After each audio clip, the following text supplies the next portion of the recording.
এত সুন্দর গন্ধ আসছে একটা। আজকে একটা দারুণ জিনিস রান্না করেছি, খেলেই তো আর দিল পুরো খুশ হয়ে যাবে, দেখবে।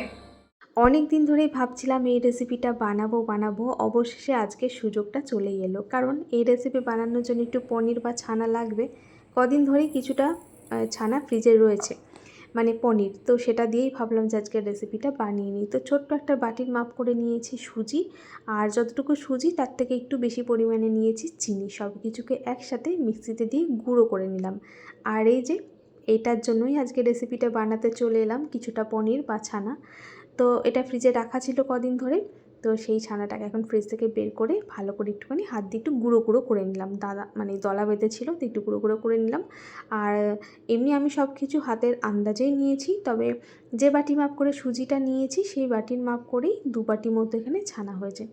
সাথে দিয়ে দিলাম 2 চামচ গুঁড়ো দুধ আর পরিমাণ মতো লিকুইড দুধ। সমস্ত কিছু একসাথে ভালো করে পেস্ট করে নিলাম। তবে এখানে আমার কিন্তু দুধের পরিমাণটা একটু বেশি হয়ে গেছিলো, ব্যাটারটা একটু পাতলা হয়ে গেছিলো।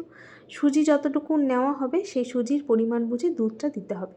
তারপর ওই ব্যাটারের মধ্যে 2 টেবিল চামচ মতো সাদা তেল দিয়ে ভালো করে মিশিয়ে 15 থেকে 20 মিনিট রেখে দিলাম। ততক্ষণে ব্যাটারটা আরেকটু ঘন হয়ে যাবে। 20 মিনিট পর একটা কেক টিনের মধ্যে ভালো করে সাদা তেল বুলিয়ে নিয়েছি। দেখুন ব্যাটারটা একটু ঘন হয়েছে ঠিকই, তবে ব্যাটারটা আরেকটু ঘন করে বানালেই ভালো হতো। তো আমার হাতে দুধটা একটুখানি, লিকুইড দুধটা একটু বেশি পড়ে গেছিলো, যাক অসুবিধা নেই।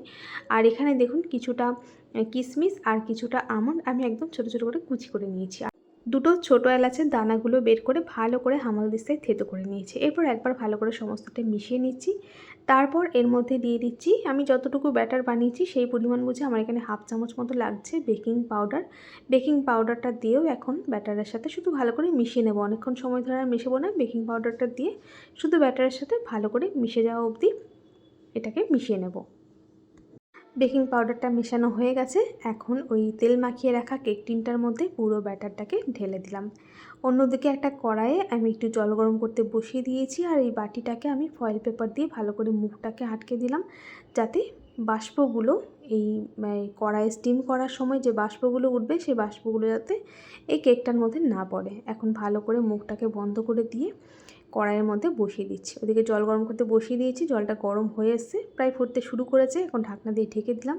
জলটা পুরোপুরি ফুটে উঠলে একদম আঁচটা কমিয়ে দিয়ে এটাকে স্টিম করে নিচ্ছি। আমার ব্যাটারটা যেহেতু একটু পাতলা হয়ে গেছিলো, ওই জন্য আমার এটাকে স্টিম করতে প্রায় 25 থেকে 27 মিনিট মতো সময় লেগেছিলো। তবে ব্যাটারটা ঠিকঠাক, মানে আরেকটু ঘন হলে 15 থেকে 20 মিনিটের মধ্যেই সুন্দরভাবে এটা স্টিম হয়ে যাবে, সেদ্ধ হয়ে যাবে। তো আমার এটাকে সেদ্ধ করা হয়ে গেছে, এখন নামিয়ে নিলাম। এখন ওইভাবেই ঢেকে রেখে দিচ্ছি পুরোপুরি ঠান্ডা হয়ে যাক, তারপর এটাকে আমি কেক টিন থেকে বের করব। কিছুক্ষণ পর এখন এটা ঠান্ডা হয়ে যাওয়ার পর এই যে একটা চাকু দিয়ে চারি সাইডটা এভাবে করে একটু ঘুরিয়ে নিলাম, যাতে খুব সহজেই উঠে আসে। দেখুন একদম সুন্দরভাবে উঠে চলে এসছে, আর একদম কিন্তু স্পঞ্জি হয়েছে। এরপর এটাকে আমি একটুখানি ভেজে নেব। কড়াই একটুখানি ঘি দিলাম, এরপর 2 পিঠ উল্টে পাল্টে লাল লাল করে একটু ভেজে নিচ্ছি। যতটুকু ঘিয়ের পরিমাণ প্রয়োজন হয়েছে সেই বুঝে ঘি দিয়েছিলাম। আর এই যে 2 পিঠ, আর চাইলে আর একটুখানি মুচমুচে করে আরও একটুখানি ভাজা যেত, তো আমি এইভাবে করে একটু হালকা করেই ভেজে নিলাম। তারপর এই যে পিস পিস করে কেটে নিলেই তৈরি হয়ে গেছে আমাদের ছানা ও সুজির দুর্দান্ত একটা কেক। এটা কেকও বলা যেতে পারে, আবার মিষ্টিও বলা যেতে পারে। খেতে কিন্তু ভীষণ ভালো হয়েছিল। বাইরেটা একটুখানি ভেজে নেওয়ার কারণে একটুখানি মুচমুচে হয়েছিল, যে জায়গাগুলো লাল লাল হয়েছে, আর ভেতরটা ছিল একদম স্পঞ্জি নরম তুলতুলে, মুখে দিতেই মিলিয়ে যাচ্ছিল। খেতে দারুণ হয়েছিল বন্ধুরা, আর এলাচ দেওয়ার কারণে ফ্লেভারটাও খুব ভালো লাগছিল।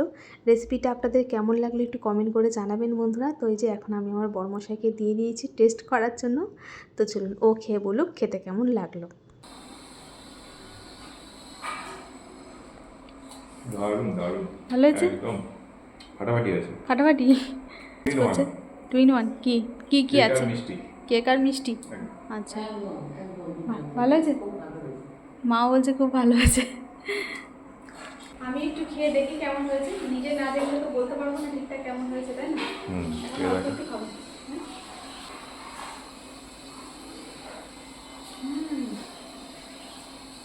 দারুণ হতো। তো বন্ধুরা খেতে তো ভালো হয়েছিল। তো রেসিপিটা আপনাদের কাছে কেমন লাগলো একটু কমেন্ট করে জানাবেন। তো চলুন আজকের মতো ভিডিওটা এখানে শেষ করছি, দেখা হবে নতুন আরেকটা ভিডিওর সাথে। সবাই ভালো থাকবেন, সুস্থ থাকবেন। আজকের মতো টাটা।